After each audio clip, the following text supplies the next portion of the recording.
Saan ba tayo? Dumito muna tayo kay Marcoleta. Ano? Dumito muna tayo kay Rodante Marcoleta. Mga boss, eto oh. Ayan oh. Sabi dito, can Marcoleta be held over surprise witness falsified notary, no? DOJ waits in. Gumamit umano ng peking lagda ang abogado sa kanyang affidavit si Orly Gotesa nang humarap sa pagdinig sa flood control project. Dawit din ba sa kaso si Senator Rodante Marcoleta na nagpakilala kay Gotesa bilang surprise witness?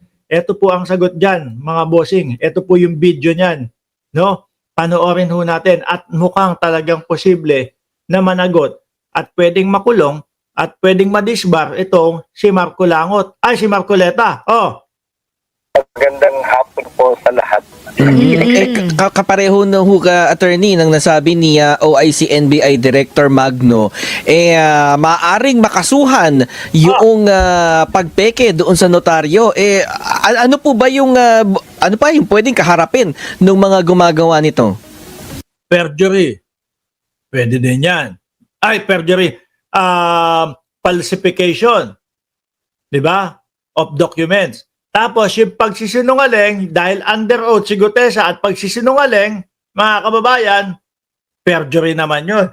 Si Marcolangot naman, si Marcoleta na, kayo naman, tinatype nyo kasi, kanina nyo ba nakuha yung Marcolangot na yan? No, wag yung type, nababasa ko, baka magalit sa akin yung sabihin, nagpauso na naman ako ng pangalan niya. Hindi naman sa akin ba galing yan? Hindi, nabasa ko lang, ayun, si Gerald Evans ang may pauso niyan eh. Ngayon, sabi dito, mga bossing, ano ang pwedeng kaharapin nitong mga ito? Makulong. Sana, no? Okay, makinig lang kayo habang may kakausapin lang ako sa cellphone. Oh. Well, yung si Gutesa, kasi under oath, sinabi niya na yan daw ay pinanotaryo niya. Nagsisinungaling siya. Kasi nga, peke naman pala yung firma. So, he can be liable for perjury. Pwede rin ho yan, yung criminal case for introducing yung fraudulent evidence. So, iba rin ho din yung paggamit ng peking o fraudulent na public document. Kasi yung notaryado, public document dapat yan. So, yun ang kanyang pananagutan. Si Senator Marcoleta naman, maaari siyang pananagutin din to be held accountable kasi siya ho yung nag-sponsor sa witness na yan At kung marinig natin yung mga sinasabi noon, sinasabi niya, ito, pinirmahan mo sa harapan. Oo naman ng oo. To the extent na alam niya, kung alam niya na nagsisinungaling pala yung witness niya, peke pala yung firma ng notary public, maaari ding managot si Senator Marcoleta bilang isang public official at bilang isang abogado din. Kasi abogado itong si Senator Marcoleta. So,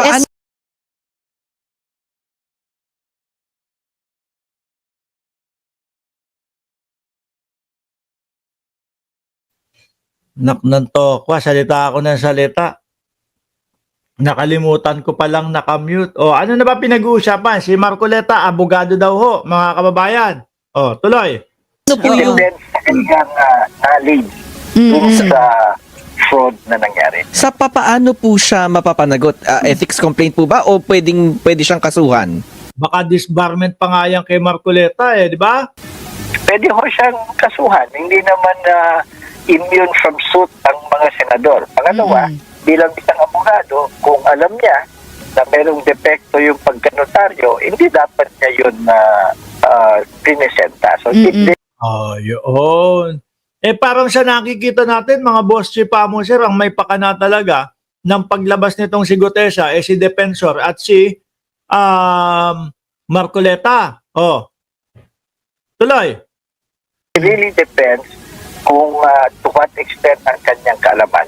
Mabibigyan naman sila ng due process. Masasagutin naman sila kung sakasakaling ihahabla sila o they're held accountable. So, ibig din bang sabihin, Attorney Cayosa, na meron na rin questionable na rin, no? Yung kanyang salaysay, kumbaga, yung credibility nitong kanyang pahayag. Sa ano pa lang doon sa pagbabasa nung kanyang affidavit iba-iba na versus doon sa kanyang mga sinasabi.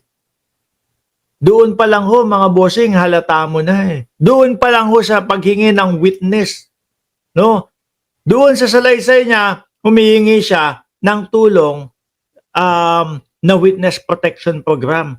Doon naman po, kumbaga, sa lumabas sa kanyang bibig, hindi naman daw ho siya na kailangan.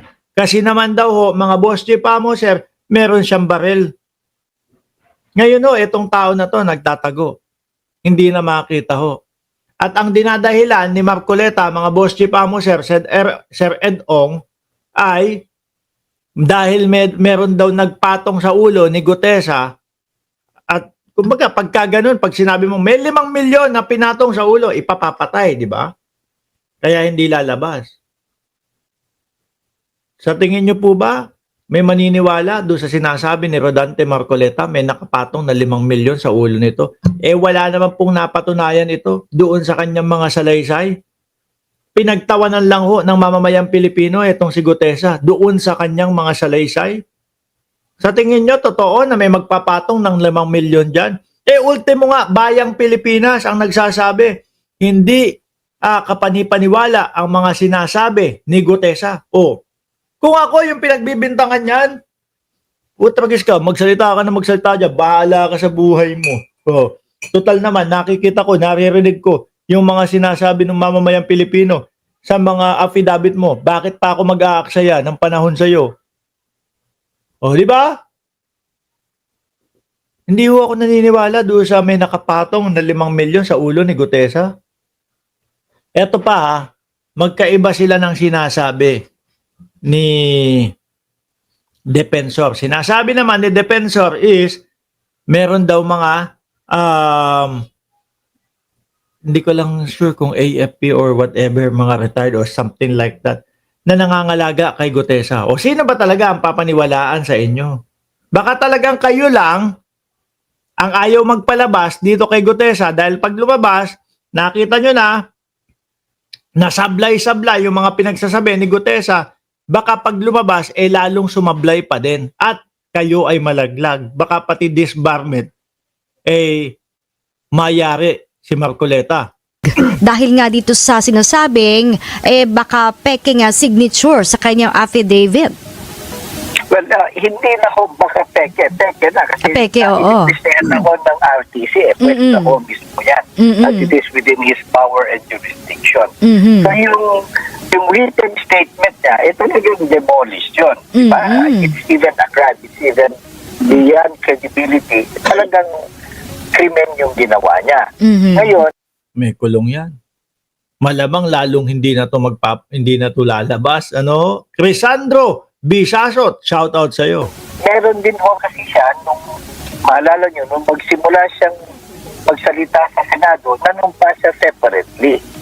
So yung salaysay niya dun sa Senado, yung kanyang oral testimony, under oath din yun. That's another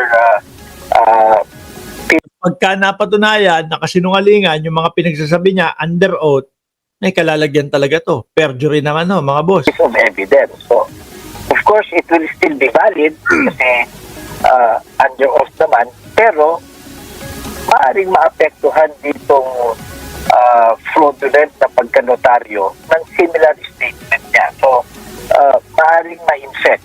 It does not invalidate yung kanyang statement under oath sa Senado. Pero yung credibility, kaya nga nakita nyo. Siya na yun. Nagbabasa pa lang ng salaysay yan. Wala nang naniniwala dyan. Obob lang ang maniniwala sa salaysay ni Gutesa. Di obob yung mga DDS. Mukhang gusto nga gawin nilang panibagong panibagong bayani itong si Gutesa. Ang dami na nilang naging bayani, Yung dati, unang-una si Maharlika. Sumunod si Harry Roque. Sumunod si Cal Morales o si Morales. Sumunod si Kiko Barsaga. Sumunod, eto naman si Gutesa. Lahat to palso Mabanggit, no? Maaaring mag-suffer. So sino po yung sino po yung kasi if I'm not mistaken yung naging pagpapasya ng Manila RTC branch 18 ay tinatanong niya yung DOJ kung ano ba kakasuhan ba to itong si Gutesa. So Kasuhan na yan! sa DOJ po yung pagpapasya kung kakasuhan itong si Gutesa. Well, pwedeng DOJ, pwedeng Supreme Court kasi pwedeng sa abogado, si Senator Marcoleta, pwedeng Supreme Court, pwedeng IBP, pwedeng DOJ. Yung pag-introduce ng fraudulent na notarized document.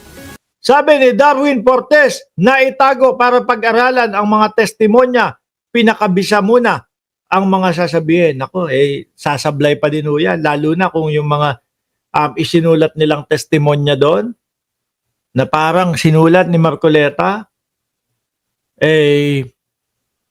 siyempre ho, magagaling yung mga nag-iimbestiga, lalo na si Senador Ping Lacson ang mag-iimbestiga, mga bossing, sa susunod na mga pagdinigo ng Blue Ribbon Committee sa parang ang petsa November 14. Papaikot-ikutin yan. Mahahalata talaga na nagsisinungaling yan. Revised Penal Code yan. So, Department of Justice, mga piskalya ang may hawak yan.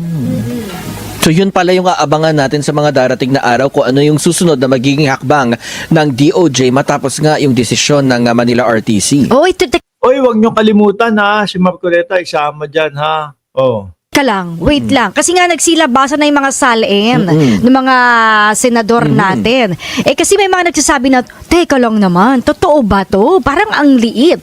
Parang Ayan, napag-usapan na ho natin yan kanina mga boss chief amo sir. So, ngayon mga kababayan, mamayang alas 12 in punto, abangan nyo po kami dito sa Birahan PH mga boss chief amo sir. Extended at pag-uusapan natin ang tungkol sa mga bagay-bagay na politika. Nandyan po, nakapin po yung Birahan PH, kaya po anong gagawin niyo? Pindutin nyo lang po yung nakapin dyan sa taas, ididirekta na kayong pumunta o papuntahin doon sa Birahan PH, pindutin nyo yung subscribe para pag nag-uumpisa na po tayo mamaya, ng live sa Birahan PH, kayo po ay ino-notify ni YouTube. Muli po, ako'y magpapaalam na. Maraming salamat and God bless po sa ating